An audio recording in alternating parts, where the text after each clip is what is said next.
Hello, welcome to Toffee TV. It is the morning after John's night before. I was in early. What time was that?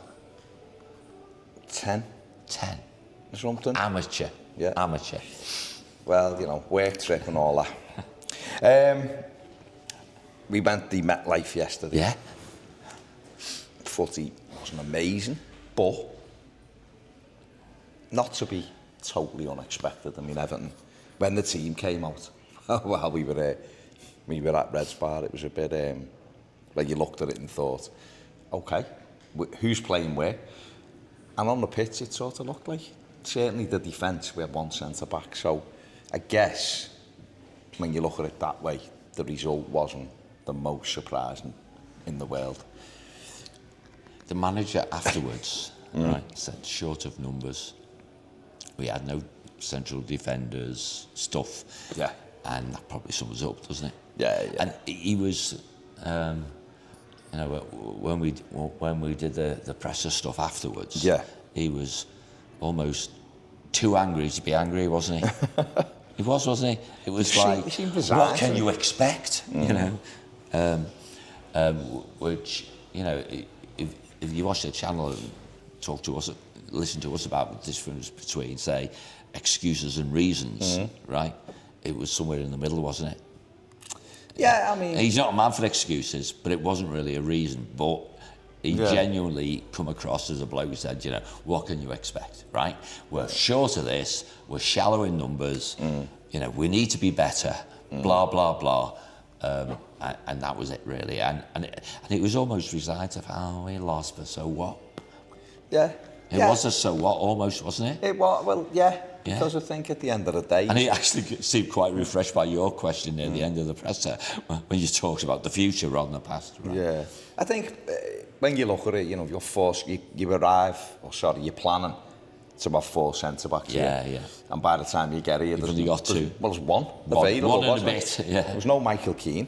Yeah. Toffee. We don't know what was... He didn't mention it, did he? No, so, no one asked him, and he didn't offer a review, did he? Yeah. So therefore, you can hope that it's potentially a bit of stiffness from training or whatever. Something. Nothing too major. We know, obviously, Jared Branthwaite didn't make the trip. That was a real blow. Yeah. And yeah, there's lots going on behind us, so just go with it. We had a back 3, which was made up of Michalenko and Patterson either side. He did. Yeah. You know, we had James Garner at right wing back, who I thought he did quite well. Dwight McNeil on the other side. Less so. And then in midfield, I thought Simmer Aboonham did quite well, as this always does quite well. Charlie was in and out. And then obviously ahead of that... That's polite, isn't it, about Charlie being in and out? He done some bright things, but then he just looked, his touch just wasn't quite there. Just seemed off, yeah. And then we had Illy who went through his skill set. You know, he was the real bright spark in terms of when we had the ball. And Beto worked hard, as he always does up front. But wearing number 9? Wearing his number 9. It seemed to suit him, didn't it? You know, I thought first half, Everton, my view, Everton were the better side. I think so, yeah.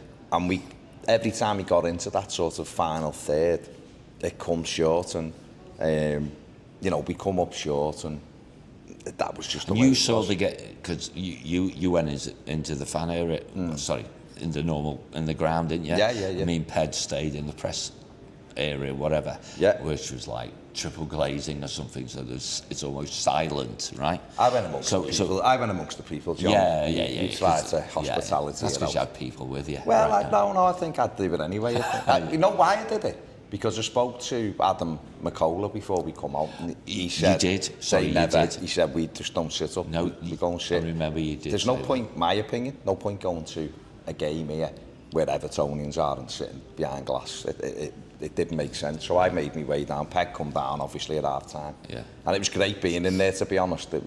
Everyone was lovely. Yeah. But the view from behind was first half, because we were attacking the other end. It was just sort of incessant. Bournemouth had 2 or 3 moments, but then, and you will have seen this better because you were at the other end, but every time he got to that final third, the last ball, wasn't it? Yeah, and it was, you know, that's everyone will know. Yeah, yesterday we were short, of course we were, on defenders.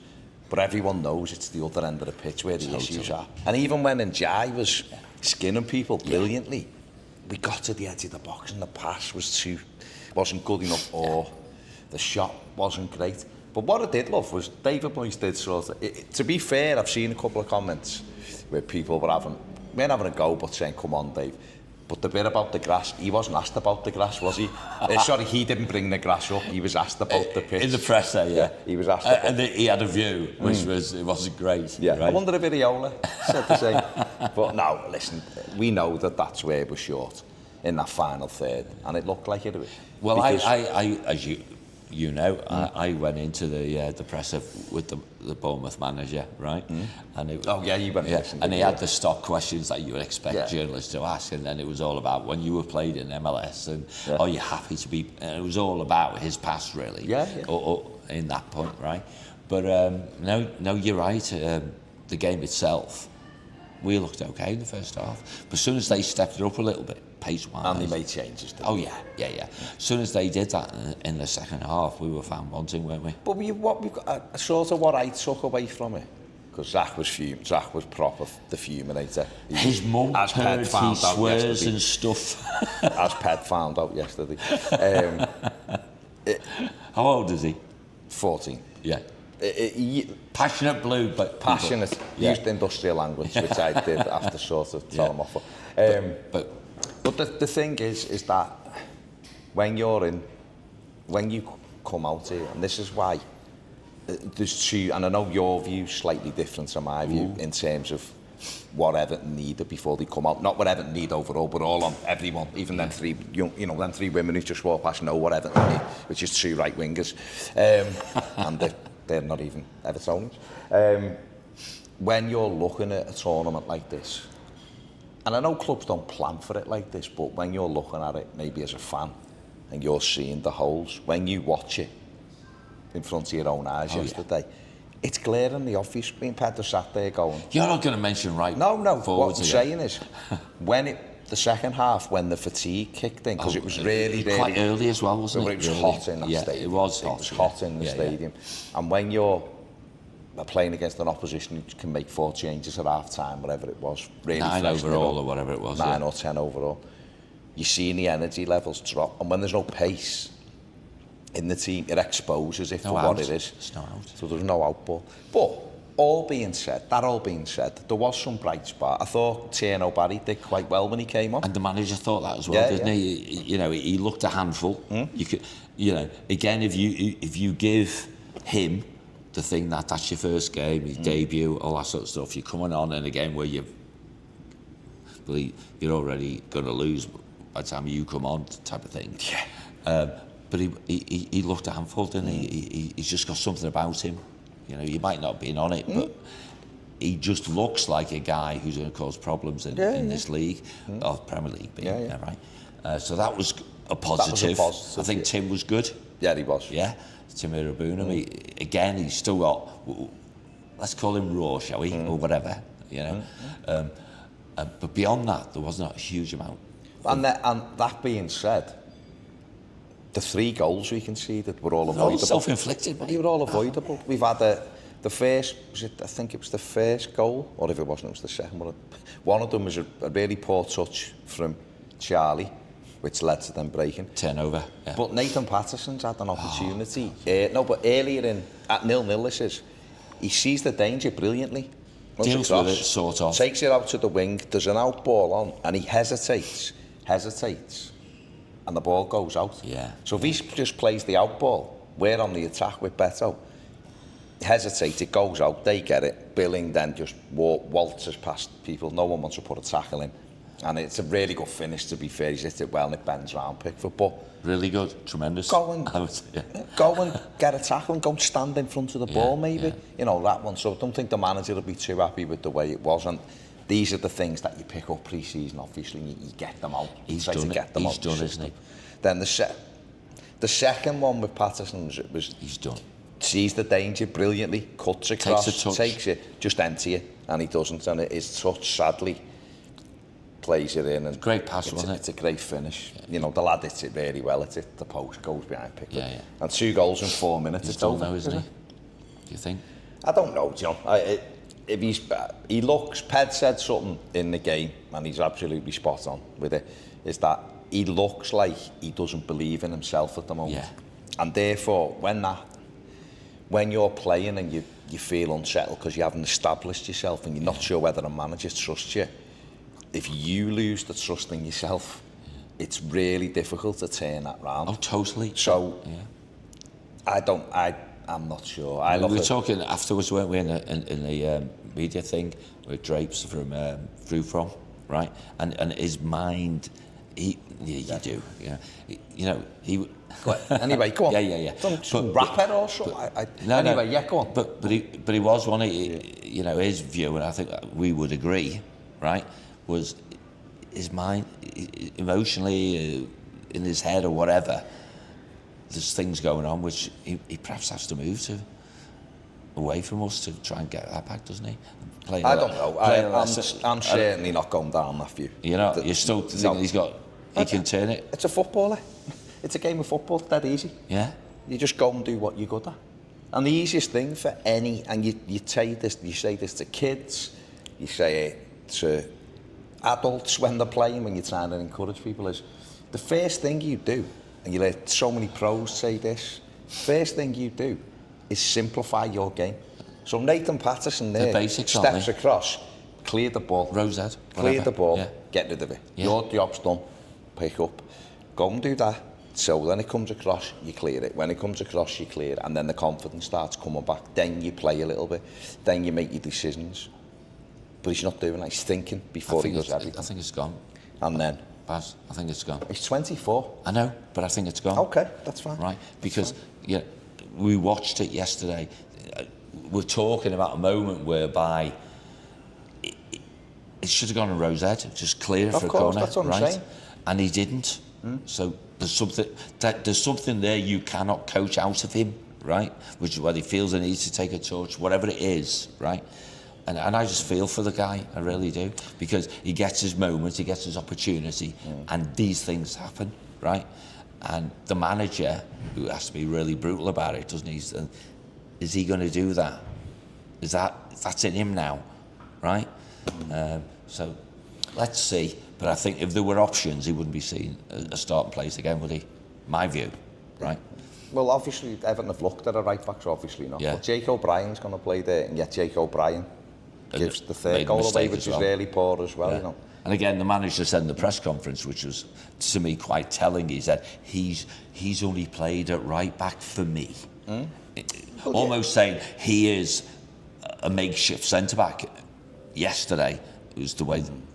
Well, I think the point he was trying to say... David presented to me, that's how he presented it, a makeshift centre-back, and we were short. My reading of it was he was the most experienced centre-back we had yesterday. Oh, he was. And he hasn't played a lot of games there for him. That was what he was saying. But that was it, really. And you know, we had opportunities to shoot and stuff, but we hesitated and it went. So, very hot day. They fatigued really quickly. The squad's so shallow, thin. It's really shallow squad, and we see where we go with it. But obviously, you know, Azu, they're hoping to get that one over the line. From Bayern, the manager said he's a young player. So, but even him saying he's a young player and he'd have to develop, he's only going to come in as Michalenko's backup anyway to start. So there's not, and he is an attacking player, so there's more options, you know, an attacking fullback. So that gives you a bit more balance. Yeah. Obviously, Everton were linked with Milik Fofana yesterday. Romano reporting it as being close. Fair advanced talks. It's nowhere near what he's saying, that level. Do you think there we need to almost slap the money down on the table and say, there you go? I think you're going to have to convince the player to come to a club. No, I get that. That is. But do you think we need to put the money behind us and say, we've made the offer, there you go. They're happy with the amount. We're not arguing, if you like. Hammond's not trying to squeeze the last few pence out of it or whatever, right? Bang. It's up to you now, player. Yeah, because you've got to, what you have to try and do, or my view on it, is if he's a really exciting player for Farnley, he's only 20, loads of potential, fast. Yeah. But what you have to, and in his mind, and maybe rightly so, there's Champions League clubs who'll take him. Yeah. And we're not even a European club at the moment. No, that's true. So what you have to do is you have to bring the whole thing to a head quickly. So you have to say to Leon, bang, bang. What is it you want? Yeah. Done. According to reports, I don't know if they're accurate or not, Everton have offered 35 million euros, and they want 30, or whatever it is, they want another 3 or 4. Yeah. Pay the money, get the deal done with the club. Get that bit done. And then say to the player, come on then. Yeah, you know, what you want, we'll give you a bit more than others are saying. We'll give you the release clause of whatever, 80 million, whatever, because you're going to have to do this. People mightn't like it. The only way you're going to... It's true though, isn't it? Well, the only way you're going to get... These players aren't going to go, oh, Everton are great, I'm going there. Because you just go, where'd you finish last season? Yeah. Oh, okay, so you're a bottom half Premier League team. Yeah. Okay, what have you done this summer? Okay, so you haven't really bought anyone yet. You've got to commit. Now, the plus side is look at the stadium where we're going. Yeah. New owners, we're rebuilding the team. Look at the commitment, blah, blah, blah. You're part of the rebuild. Yeah. We're doing this, we're still going to be active. We're going to... If a Champions League club comes in with this amount of money for you, you can go. We'll let you go. Yeah, absolutely. And that kind, and I hate that, by the way. But it's where we are. It's where we. What are you doing? It's where. Oh, he's done it. He's done it. It's his turn. Keep it going. I'm gonna have to do that for the next one. Oh, it's dancing. Just we know what these Evertonians are like in the background. And pay the money. Yeah. Really to try to bring it to a head. Closing. Basically closing. Well, you just make the decision, and then if he said no, and he doesn't want to come, then you move on to the next one, and you go and say, right, okay. So we're gonna be frustrated with some of these players because these players will be looking around as you do, going, they're a better team. I want to go there. So we've got to. Me and Pedro were talking about it last night, and you know, in the group was Tony Sampson from the Fabo Fans Forum, whichever one he's part of, and it was just what you just said. It was like, just do it, you know, almost like give your best offer per se, which is you've sorted the club out, you've done the financials around the personal terms and stuff, and say, mate, just decide, and if it's not. We're not for you now because you think you're going to get Champions League club, whatever. Off you go, we move on, right? And that's where Hammond comes into play. If he's perceived to be playing hardball for pennies, we're not in hardball for pennies mode, are we? We're in the mode of hardball for getting a deal over the line. Here's our best thing. It doesn't work for you, mate. Sorry, Baz. You know, we've offered you how much money. That's it, right? Yeah. Then say yay or nay. But that's it, because we are getting into a stage where it's an easier sell now than it was, but it's still a hard sell. Yeah, and it's not quite desperate measures at the moment, but the options are going to get less and less, and you're going to end up with less quality than what you wanted. You know what? You just said we're not desperate, right, per se. But as the window closing approaches, and it's quite a way away now, but it won't be soon. No, but the other thing... we could end up paying more for a lesser player because we didn't do this one now, type of thing. So just be bold, just say, that's it. They're going to have to. They're going to have to, because they don't hang around. These players. Go and get the job done. If he doesn't want to come, fine, then move on. Everton have done all you can never do, buying a player, is your bit correctly. Go and try and identify the talent. If you've got the money, pay the money. And then you have to convince the player. And a lot of players will. Not all, but a lot of players will sort of go, okay, I'll go there. No, full well, it isn't going to be for a long time. It's probably most of the... Let's be blunt, stepping stone type stuff, It could be 2 years, it could be one if he come in and was fantastic in the Premier League this season. Other clubs might come knocking, and then he might go, actually really like it, we've done well. Or he goes, thank you, shakes hands. You pay 35 million for him, and you make a big bundle of money out of it, because its value will seriously increase when he's proven he can do in the Premier League. You pay 35 and you end up paying whatever, you know, getting 60, 70, whatever next summer, and you go, right, that's reinvested. and you do your succession planning, and that's sort of where Everton are. Yeah. But that's football, mate, isn't it? Yeah. You know. I got it. Yeah. Dominic Brunelli says Fofana has come out and said he wants to go to a Champions League side. Of course he does. He would, wouldn't he? That's brilliant. Yeah. That's. I'm sure every player wants to go to a Champions League side, but it doesn't necessarily mean he's going to end up there. That's 15 plus clubs, isn't it? That tick that box. Yeah, I think he wants to go to Bayern Munich. Is the one he really wants to go. Okay. But the reality is Bayern Munich want Luis Diaz. So, but Fofana has been watched by Liverpool, so that could be, one of them things. What have I just seen here? Carl says Jake O'Brien's mistake wasn't totally his fault. The pitch was too slow. No, it was his fault. It was his fault. It was his fault. Defo. It was under hit back pass. Yeah. In my opinion, that's fine. All opinions are, I agree with you, though. So that's our opinion. Yeah, there you go. What I will say is, we had a cracking time at Reds yesterday. Reds Bar. Yesterday we met so many brilliant Evertonians. Oh God! Lots of lovely people. They're everywhere. Absolutely. And it was great to see so many Blues together, wasn't it? Yeah. You know, from all over, loads of Scousers, loads of people from all over America, you know, people from other countries. It was brilliant. It was absolutely brilliant, and that's sort of the thing you take away from these things. Yeah, I mean, me and Ped come back on the train, right? Yeah. And you meet people, don't you? You all end up in the same place, don't you? Stand on platforms and stuff like that. You know, there's a guy from Canada with his lad. And I'd already met him at the stadium. Same guy? Yeah. Wow, met him outside, right. yeah. But a guy from Canada... This is lad's first game, isn't it? It's lad's first game. And they're the little stories, aren't they? Yeah. First game, come from Canada. We haven't won, but the lad's buzzing and he's very excited. And those people become... Well, they're already Evertonians, but they stay Evertonians forever because of it, right? And we should remember that's part of what this trip's about. Yeah, absolutely. It really is about having Blues in the same place at the same time. David Quinn says we have no chance of getting Fofana. Belgian journalist Sacha Tavlieri.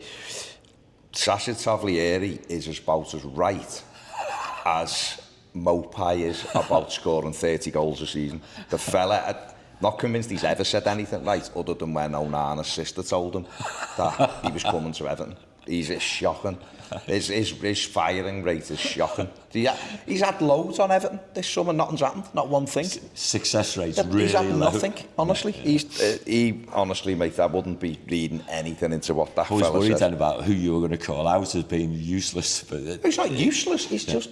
I can say any prediction about any club, but it doesn't... If you keep getting them wrong, you might go... His run rate's just an opinion. You know, it's an opinion. And listen, I'm not disagreeing with him, but... He might be right, might not. But players go all over the place with when they haven't really wanted to go. But that's football. He might end up being right in this one. I've just spoke to someone who says the player hasn't said he doesn't want to join Everton. But obviously he's looking at his options. Well, he hasn't said he doesn't want to. The stuff that's come out has been totally rejected today. That he said he doesn't want to join Everton. Oh, I see, right. Doesn't mean he's going to join Everton, by the way, because if he's sensible, he'll go, well, I'll have a little look around first, because Everton might give me 100 grand. He hasn't said he doesn't want to join Everton. It's like almost, I want to join the Premier League, a Champions League. Better, right? And it might end up playing out like it's correct. Yeah. Of course, because am I convinced he'll come to Everton? No, because I think I said this yesterday, to get these deals done, it has to be quick. You have to say to the club, we're interested in Nail it, move on. We want 35 million, bang, 30, we're done. The deal's all done. Move on. Yeah. Is the player interested? Don't let it drag. If it gets rejected and Everton make another bid, the player wants to come. Yeah. That's how football works. Yeah, absolutely. They're not... I love this notion that you just keep bidding for someone who has no interest in joining you. That's the Man United thing, isn't it? Yeah, but that's why I would never ever say to any Evertonian or any Manchester United fan, Jared Branthwaite didn't want to go to them. People go, he didn't want to go anyway. You're like, they made more than one bid.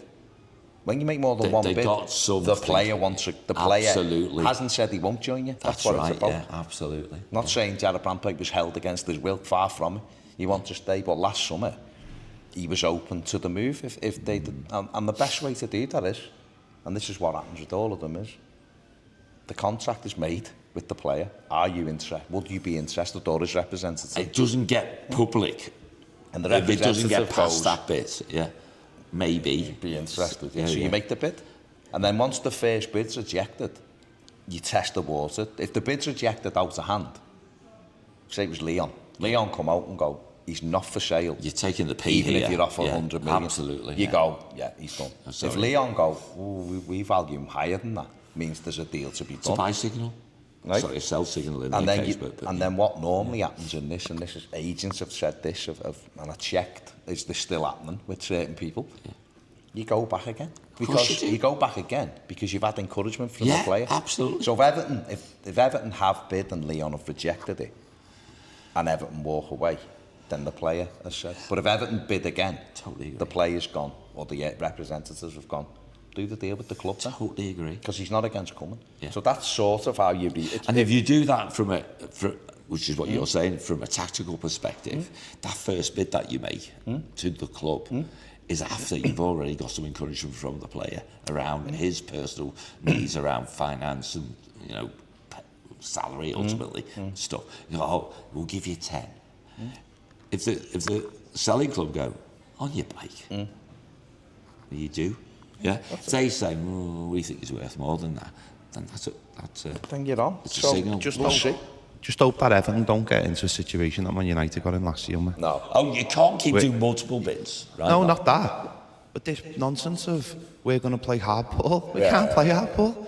We're not in a position to play hardball. No, we chatted about that last night, didn't you? You were right. Slap down your best deal and... You've got to match what the clubs want and then make the clubs force the player out of their own club. We've received a bid and you're going. And that's the end of it. But if we've got on one hand a player who's not unsure and then we're not willing to play a club the money they want, we're not going to get deals done. And we're not in any position to play, oh, this is the new Everton. Manchester United tried that last year. And what happened? They were a joke. And that's what we're going to look like. We're going to look stupid. So let's just put the money down and say to the clubs, we'll put the offer in. And if the player doesn't want to come, I get that. I wouldn't want to go sign for Everton. I really wouldn't. I wouldn't. I love Everton. I wouldn't sign for Everton right now if I was a player. I'd be like, I want to play in the Champions League. Especially when you look over the park and they're going to buy Isaac. I'm sure they are. And that's what you're up against. But if you're gonna act like a big couple, you want to be seen as a big club. You fucking big boy pants on and slap the cash on the table. Right. Otherwise, it's utterly pointless. Yeah, you've got to get people in the door. 30 million. 30, it's nothing anymore. And so 35 isn't either. If you're buying a football club, and I know, you know, we can club. If you're buying the club, Oh, as the Friedkins and the billionaires, you know what you're going into. You best be prepared to spend $1 billion of your money on players over 4 or 5 years. You better have because that's the minimum. Absolutely. If you go, I didn't think we'd have to. I've got it now. If you think I didn't have to spend, I spent all my money buying it. What the hell have you come in for? Yeah. Because you're playing in the wrong league. You know, Liverpool. I don't know whether they will get Isaac, but if they do, that's 450 million they spent or something. That's like that's more than City. Crazy money. Yeah. And that'll be the league done for. The league's over. Liverpool get Isaac, the league is over. They'll win it. And they probably dominate for years. But they've got themselves into that position to do that because they've gone and done the deals early. Other clubs have gone and done the deals early, what they can do in the little bit of a mix. Where Everton are in that ground of, we're trying to say to people, this isn't Everton aren't that team you've seen for the last few years where it's looking down, we're on the right. Well, if you genuinely are trying to put yourself back up into those areas of the league, you've got to get these deals in quickly because then people see and go, wow, they were able to get him. That's a good signing. Other players look if Everton were to get a Malik Fofana, there's enough people in football who know he's a bright talent. And then Everton go for, I don't know, another winger or a centre midfield player or something, and he looks and goes. He went. And you've got Tierno Barry, he's a young gun. Yeah. You've got Fofana, he's a good. Then all of a sudden they go, actually, something might be going on there. I'll go there or whatever. And that's where we're in that difficult space, I think, right now of And again, it's what I said before we come out. We don't have starters in every position. No. And that's that's a really poor indication of where we've been. What Mashiri and that era allowed, where we sold all our assets, and what the last manager built a kind of squad of really, you know, no pace, because he just wanted to sit in his own box. Because you can get players who can take you up the pitch for not much money. I'm not saying Sean Dyche had an open, of course he didn't. He'd like better players, of course. But for me, he's just part of that last regime, which was all about cutting Everton down to the bare bones and trying to survive. Well, if these genuinely, and you can call it the board now, remove the Friedkins if you want, call it the board. If this new board want to drive Everton into the European places, and we were all men in blazers the other night. Angus Kinnear's done a thing yesterday. The messaging is the club, you know, we want to compete. Then, like Ped just said, you got to put your big boy pants on and start getting deals over the line. So that's where we are, and you know, hopefully Everton can do those deals, because everyone needs a big boost, don't they? And the manager looked like he needed a big boost. But when the leadership, you talk about Angus Kinnear, for example, right? When they're in the foothills of excuses, right? Which in that thing, you know, the bloggy thing he's done, right? He's in the foothills of excuses around getting the right kind of deal, and you know, being a bit like Ped. Can I just stop you, and then you can carry on? Yeah. Right. I think it was really good what he did yesterday. Oh, I did as well. Because I think, and this is what me and Ped had this the other week, when saying he could do it. And I did run this thing of, well, if he comes on and tells you what's going on, people are going to say it's excuses, which is what you're doing. I don't believe it's excuses. I think he's trying to explain maybe why we haven't moved as quick. However, and I do think it was really good that he did it. Back to you. No, I agree with it's good, and that's what we want to see more of. And I am saying it's in the foothills of excuses. Okay. But the foothills of excuses is a place of good reasons as well, right? And but we're not at a stage where our chief exec can say, let's be real here, guys, right? It's a hard sell, right? We're not in Europe. We're seen as a club that's been flirting around relegation, right? And we find a young talent, because that's what we want. We want to try and get a talent which is, if you like, maybe in a year or 18 months' time, they're just, I'll just say it, they're too big for us, right? And we'll have to sell them. And we want to do that multiple times, don't we, in some respects, to the point where we then don't have to do it, because we've got to where we want to be, right? But he can't say that, because that's really hard. You know, our chief exec can't come out and say, you know what, we need to find players who realistically we can convince them, come and show yourself off in our team and then go somewhere else. Because as Evertonians, we think, well, no, we're Everton, no, we're a big club and all that.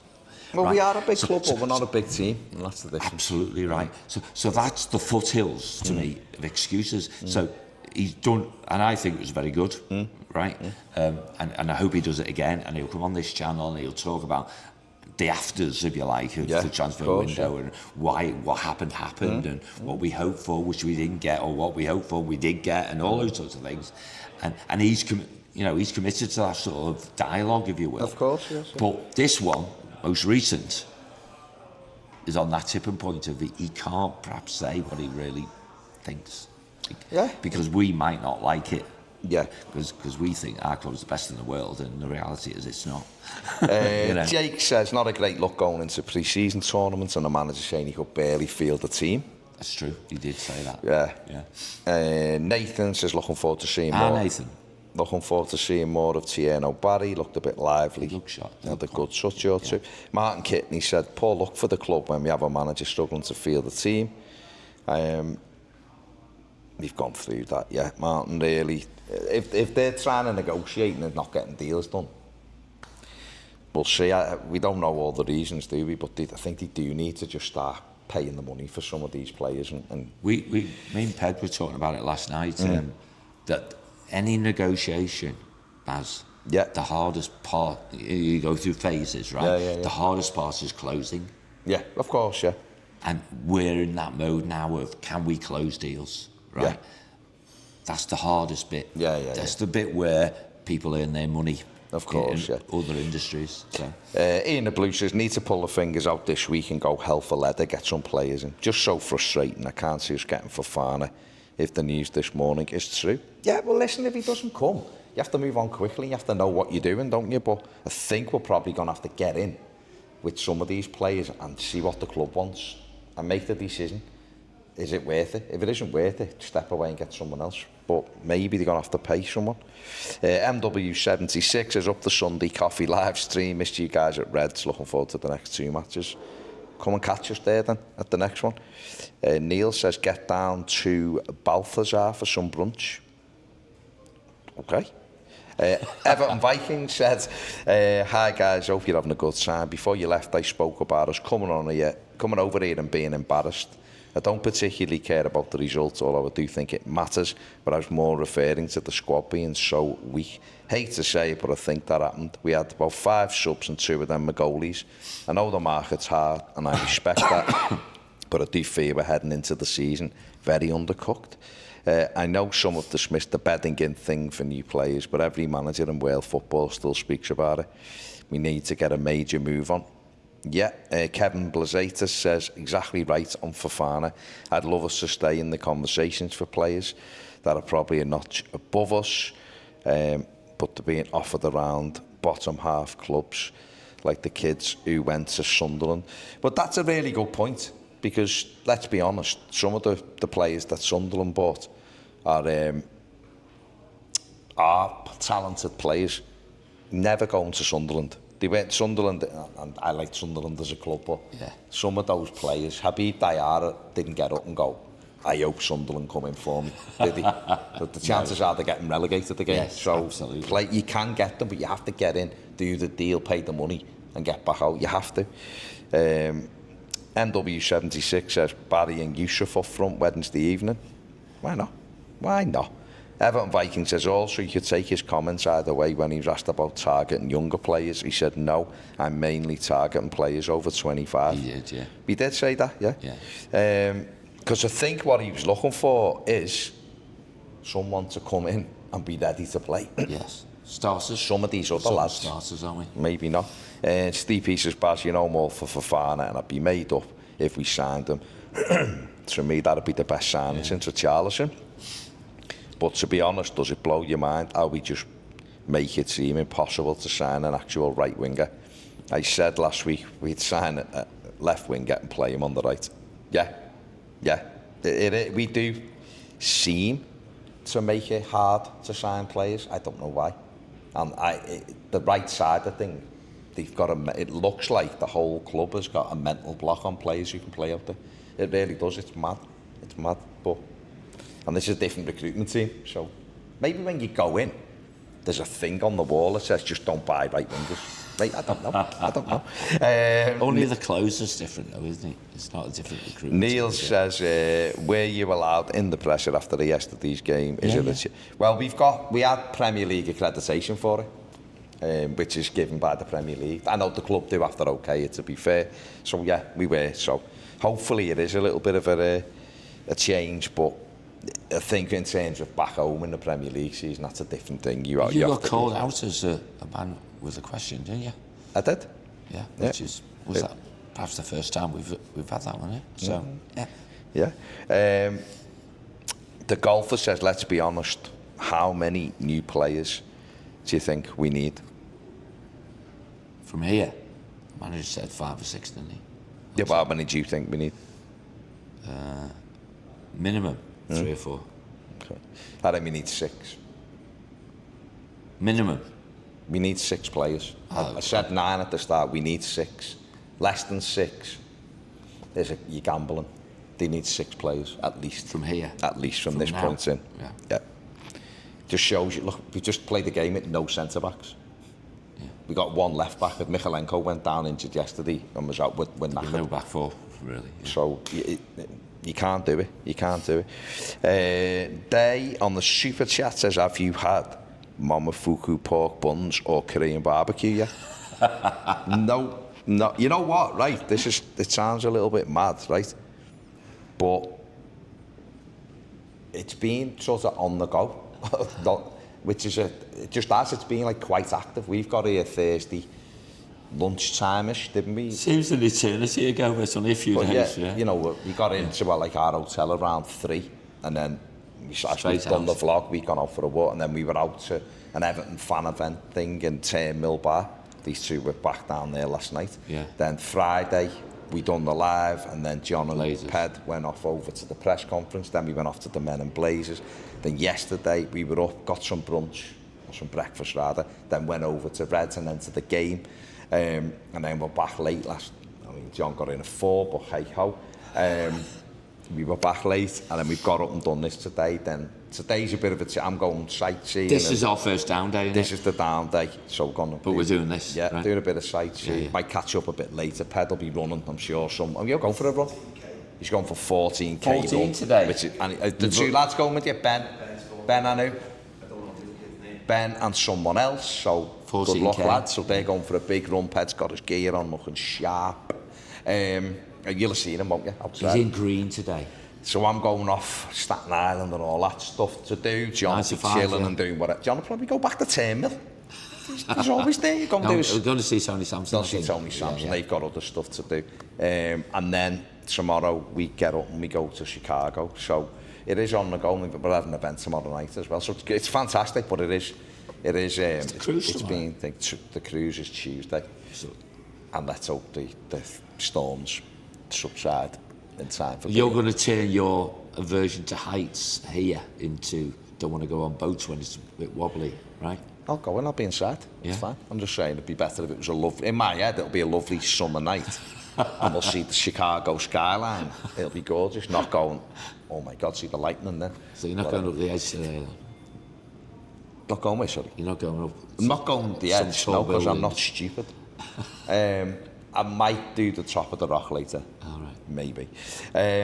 So yeah, but it's been fantastic. New York's been brilliant. And then we'll see what Chicago brings. It does sleep, by the way. Eventually. Yeah. I mean, I was out around 7ish this morning. It wasn't sleeping. Trust me.